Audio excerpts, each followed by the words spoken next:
My journey takes me to the largest island in the Caribbean. Cuba lies just 140 miles to the east of Mexico, and I'm heading to the capital, Havana. I've been wanting to visit Havana for ages. It doesn't take long to see that it is beautiful, ruined, and the sexiest place on this earth. Now that's all rather good, but I've come to find out about an organic revolution that's taking place right across the country that could be a model for the climate-changed post-oil world. Around a fifth of Cuba's population live in Havana. It's a city that's undoubtedly seductive and exhilarating, but suffering from decades of neglect. It's a very beautiful city because it's not what I call facelift beauty, manicured and tweaked. It's like a wonderful face on a 70-year-old woman. A lifetime's worth of beauty that's accumulated. As you travel around the city, you do get a sense of a place frozen in time. Most of the vehicles are pre-1959, lovingly maintained, and they add hugely to the city's charm.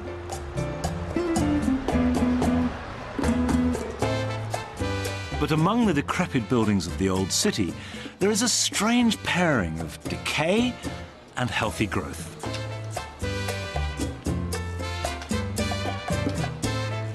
Hola. Buenos dias. This might seem an unlikely place for a garden, but actually it's both incredibly interesting and also very typical of what's going on here in Cuba. After the Russians withdrew their economic support at the end of the 80s and the collapse of the Soviet Empire, Cuba was found in a situation where they had no food. They absolutely had to start growing food without oil, without fertilizers, pesticides, and so all across the city, with a communal effort, they turned bits of wasteland into highly productive areas for food and medicine. They had no medicines. And so what you have now is not just a population growing its own food in the middle of a city, but actually one of the most sophisticated, sustainable means of organic growing, of gardening, medicine, on every level in the world.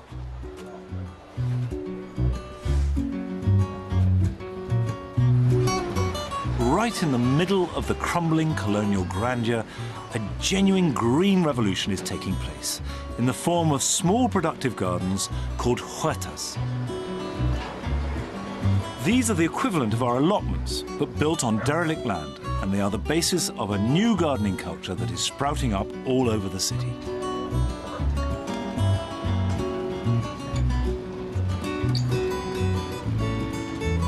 Alberto's huerta is typical of many in Havana. The building that stood here collapsed, so Alberto and his brother-in-law cleared the site and brought in the soil in wheelbarrows to build the raised beds, even though they didn't own the land. We took the huerta because we came from a family of farmers. So, when we saw the empty space here, we agreed to grow plants. It was for a hobby and to give produce back to the community.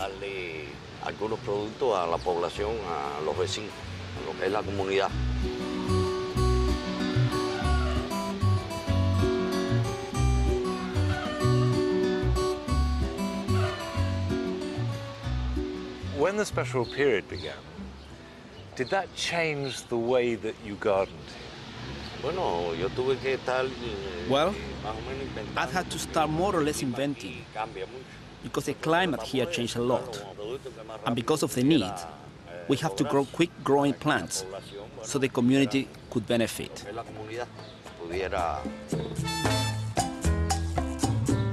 After leaving Alberto, I realized that much of his passion for gardening is driven by his desire to work with and for his local community. His huerta is open and part of the street, which is very different from the private sanctuaries we like to create in our own gardens. The urgent challenge of feeding its 11 million people during the special period meant that the Cuban regime needed to do something on a much larger scale than Alberto's huerta. So kitchen gardens, or organiponicos, were set up in the heart of urban communities.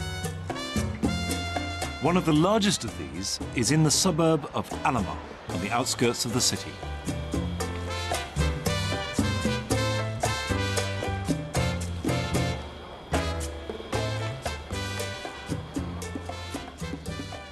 To me, this is a sort of vision of heaven. Wonderful vegetables, grown organically. It looks beautiful. People all working together from the community, growing them, earning a living, eating them, caring about it. That's the key. If you want to do something well, you've really got to mean it, and this place means it.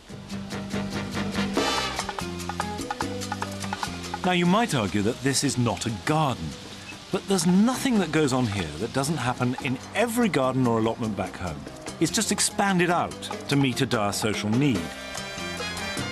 It's the resourcefulness of the Cuban people that have made this organic revolution work, with engineers and bureaucrats going back to the land.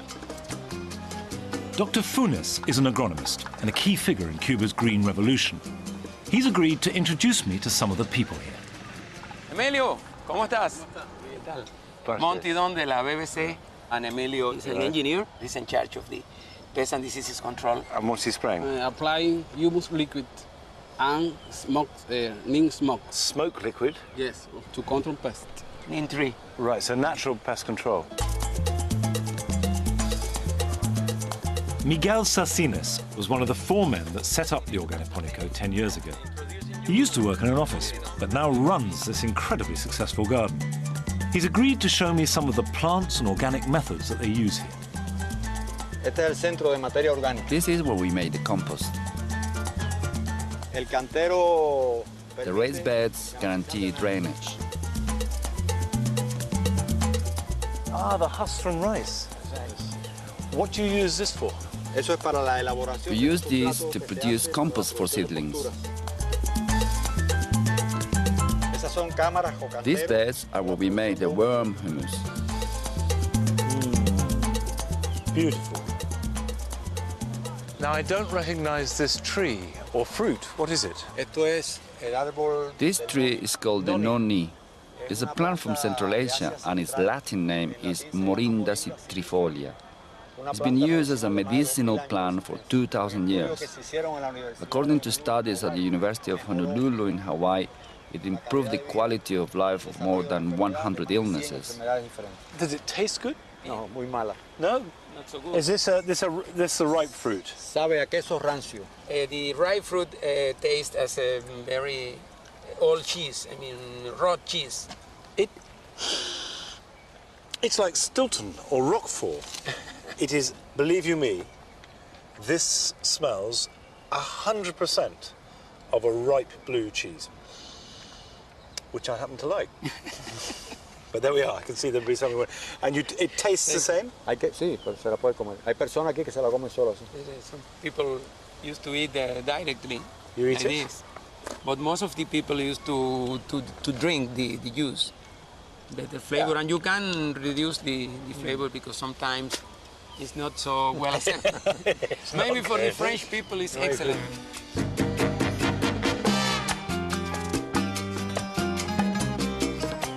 One of the most fascinating aspects about Alamar is that it's for city dwellers and run by local people, which has huge social benefits. This has had great social impact. It's created jobs with relatively little investment. And on the spiritual side, the city is more beautiful. Many young people used to think agriculture is not cool. And originally, not many people wanted to get involved. Now, most of the people coming to us are young. Meanwhile, in other countries, there is an exodus from the field to the cities. But here is the other way around.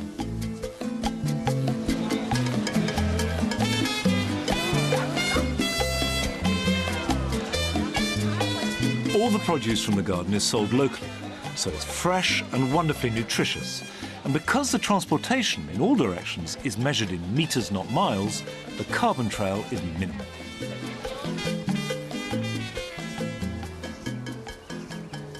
I think this place is a model. I think everything about it is completely wonderful.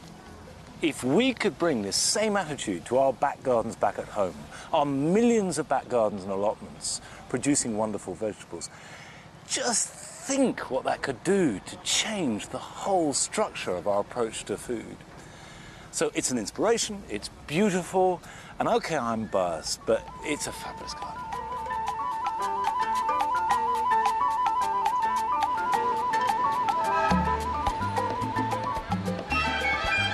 There are thousands of organiponicos throughout Cuba. In Havana, you'll find them in the most unlikely of settings, right in the heart of inner-city communities.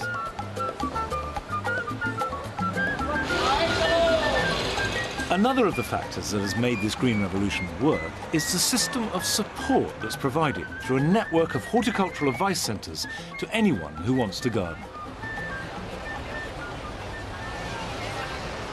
This is just one of 60 CTA kiosks in Havana alone.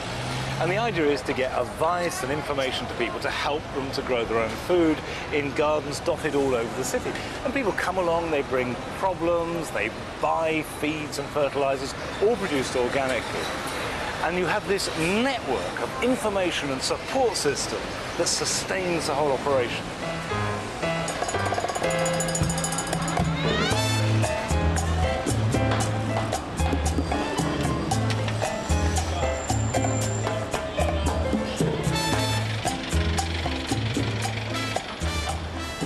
It's wrong to think of all gardening and all growth in Cuba as being driven to produce food. Everywhere you go, there are plants on balconies, plants by the side of the road, there are parks. There are odd corners where you see that the need to nurture nature is expressed through growing ornamental plants. But you do have to look out for them. They're not that obvious. Gardening just for personal pleasure is clearly not that widespread. However, I do want to try and meet some gardeners who tend their plots just for the love of raising plants, especially in this city that has so brilliantly tackled the desperate demands for physical sustenance.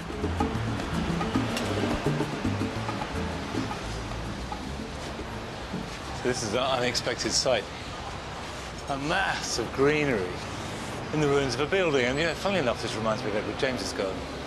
But clearly somebody has gone to a lot of trouble, not just to put these here, but to look after them and keep them looking good.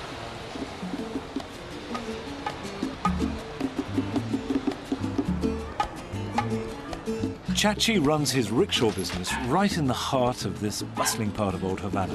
And this is his little green oasis. Tell me, why are you growing so many plants in your workplace? I like plants. I like them very much. It's something I inherited from my mom. It's like you find peace with them. When you're watering and caring for them, their colors entertain your mind.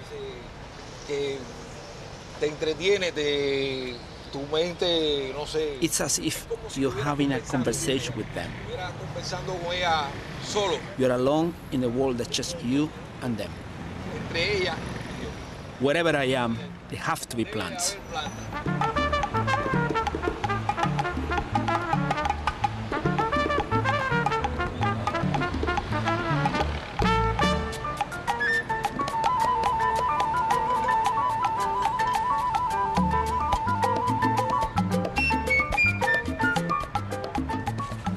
The last garden that I'm going to be visiting, and it's still in Old Havana, belongs to a woman called Maria de los Angeles.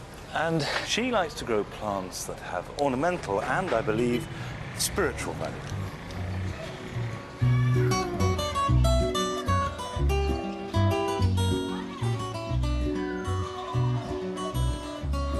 The first thing I notice about Maria's garden, apart from the flowers, is that she has an amazing array of containers.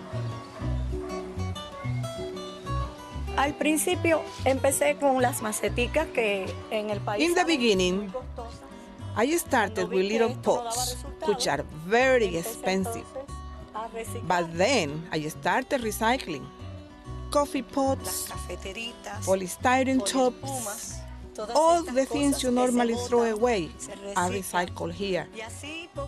And little by little, my idea grew.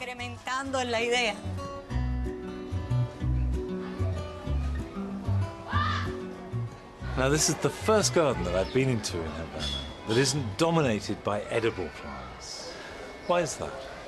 Bueno, inicialmente mi proyecto era Initially, hacer my project was to un make a jardín, garden of ornamental plants. pero por las But necesidades because que hay of en el both the país, country's y mi needs necesidad and my personal, spiritual needs, me dije, I said to ¿por myself, qué no intercalar why not mix ornamental plants and frutales, fruit trees? condimentarias? I'd like to know more about how the plants fulfill your spiritual needs. En Cuba is full of very beautiful places, but the economy doesn't allow us the luxury of visiting them. Entonces estamos buscando nuestro So, we recreate the world at home, so we don't need to spend the money and feel happy here instead. a utilizar un dinero, sino que aquí mismo sentirnos a gusto, acogedor. ¿M? Y entre ellos, pues la planta también me transmite energía. Cuando Plants energize me, and when I look at them, they tell me when they need water, when they need food. Ella me dice cuando le hace falta la All this gives me life energy, vitality for me and for my family. de vivir, importante a mí y a mi familia. Even though Maria's garden fulfills her spiritual needs, there are plants here that are a reminder of the crisis that Cuba still faces on a daily basis. ¿Tú ves este plantón This de banana banana plant que se ha sembrado aquí helped the family para alimentar through the difficult times of the special period. los momentos difíciles, It has fed the family, situaciones en el país, the little de ones, periodo especial. everybody. Y nos ha cogido en momentos muy difíciles y nos ha servido de alimento para los pequeñines, para nosotros y demás.